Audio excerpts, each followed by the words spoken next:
Hyper tension ഇപ്പം ശരിക്കും നമ്മുടെ സൊസൈറ്റിയിൽ പലർക്കും ഒരു വലിയ ഭാഗം, ഒരു ഭൂരിഭാഗം വ്യക്തികളും BP ഉണ്ട് എന്ന് പറയുന്നത് ഭയങ്കര കാഷ്വൽ ആയിട്ടാണ് പറയുക. അപ്പം നമ്മൾ കാണുന്ന എന്തുകൊണ്ട് ഇത്രയും BP കേസസ് അല്ലെങ്കിൽ ഹൈപ്പർ ടെൻഷൻ കേസസ് അല്ലെങ്കിൽ രക്താതി സമ്മർദ്ദം കൂടുതലുള്ള വ്യക്തികളുടെ എണ്ണം കൂടുന്നു എന്നൊക്കെ നമ്മൾ ചിന്തിക്കാറുണ്ട്.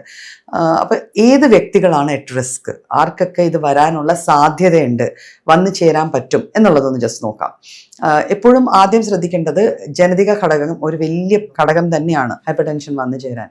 അപ്പോൾ ഒരു വ്യക്തിയുടെ ഫാമിലി ഹിസ്റ്ററി, അതായത് അയാളുടെ പേരൻസിനോ അല്ലെങ്കിൽ അയാളുടെ സിബ്ലിങ്സിനോ അയാളുടെ സഹോദരങ്ങൾക്കോ അധികം ആൾക്കാർക്ക് ഹൈപ്പർ ടെൻഷൻ ഉണ്ടെങ്കിൽ, അതും ചെറുപ്രായത്തിൽ തന്നെ തുടങ്ങിയിട്ടുണ്ടെങ്കിൽ സ്വാഭാവികമായിട്ട് ഈ വ്യക്തിക്ക് ഹൈപ്പർ ടെൻഷൻ വരാനുള്ള ചാൻസസ് 10 മടങ്ങ് കൂടുതലാണ് ഒരു നോർമൽ വ്യക്തിയെക്കാളും. പിന്നെ അറ്റ് റിസ്ക് വരുന്നത് ഓവറായിട്ട് വെയിറ്റ് ഉള്ള ആൾക്കാർ, ഒബീസിറ്റി, അതായത് ശരീരഭാരം നോർമലിനേലും ഒരു 10-15 കിലോ കൂടുതലുള്ള ആൾക്കാർ, BMI 30 മുകളിൽ നിൽക്കുന്ന ആൾക്കാർ. അപ്പോൾ ഈ റേഞ്ചിൽ വെയിറ്റ് കൂടുതലുള്ള ആൾക്കാർക്കും ഹൈപ്പർ ടെൻഷൻ വരാനുള്ള ചാൻസസ് വളരെ അധികമാണ്. പിന്നെ ഡയബറ്റിസ് അഥവാ പ്രമേഹമുള്ള ആൾക്കാരിലും ഹൈപ്പർ ടെൻഷൻ വന്നു ചേരാനുള്ള ചാൻസസ് സാധാരണക്കാരിൽ നിന്നും, സാധാരണ ഒരു നോർമൽ വ്യക്തിയിൽ നിന്നും കൂടുതലായിട്ട് തന്നെയാണ് കാണപ്പെടുന്നത്. പിന്നെ നമ്മളെപ്പോഴും പറയാറുണ്ടല്ലോ ടെൻഷൻസ് അല്ലെ, മാനസിക സമ്മർദ്ദങ്ങൾ, ആങ്സൈറ്റീസ്, സ്ട്രെസ് ഉള്ള ജോബ് ചെയ്യുന്ന ആൾക്കാർ. അപ്പൊ മെന്റൽ സ്ട്രെസ് കൂടുതലുള്ള വ്യക്തികളിലും BP വന്നു ചേരാനുള്ള ചാൻസസ് കൂടുതലാണ്.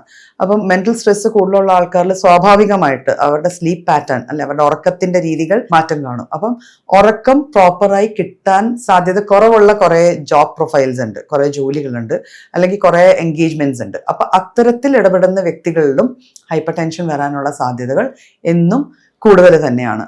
പിന്നെ ഇത് കൂടാതെ പുകവലി, മദ്യപാനം, ജങ്ക് ആയിട്ടുള്ള ഫുഡിന്റെ ഇൻടേക്ക് കുറെ ഏറെ ഉള്ള വ്യക്തികൾ, ഇവരിലൊക്കെ ഹൈപ്പർ ടെൻഷൻ വരാനുള്ള ചാൻസസ് കൂടുതലാണ്. പിന്നെ ചില മരുന്നുകളുടെ കണ്ടിന്യൂസ് ആയിട്ടുള്ള ഉപയോഗം, ചില ക്രോണിക് ഡിസീസസ്, ചില അസുഖങ്ങൾക്ക്, ഇപ്പോൾ ആസ്മ, കുട്ടിക്കാലം മുതൽ ബ്രോങ്കിയൽ ആസ്മയുള്ള ഒരാൾ അതിന് കണ്ടിന്യൂസ് ആയിട്ട് മെഡിസിൻസ് കഴിക്കുന്നു.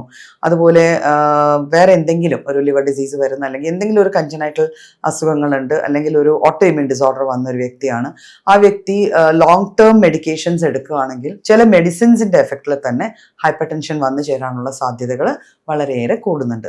അപ്പൊ ഈ കാറ്റഗറിയിൽ വരുന്ന ആൾക്കാർ എന്നും റെഗുലർ ആയിട്ട് അവരവരുടെ ഹെൽത്ത് സ്റ്റാറ്റസ് മോണിറ്റർ ചെയ്യുകയും BP എപ്പോഴും നോർമലിൽ തന്നെ ആണോ എന്ന് ചെക്ക് ചെയ്യുന്നതും വളരെ നല്ലതായിരിക്കും.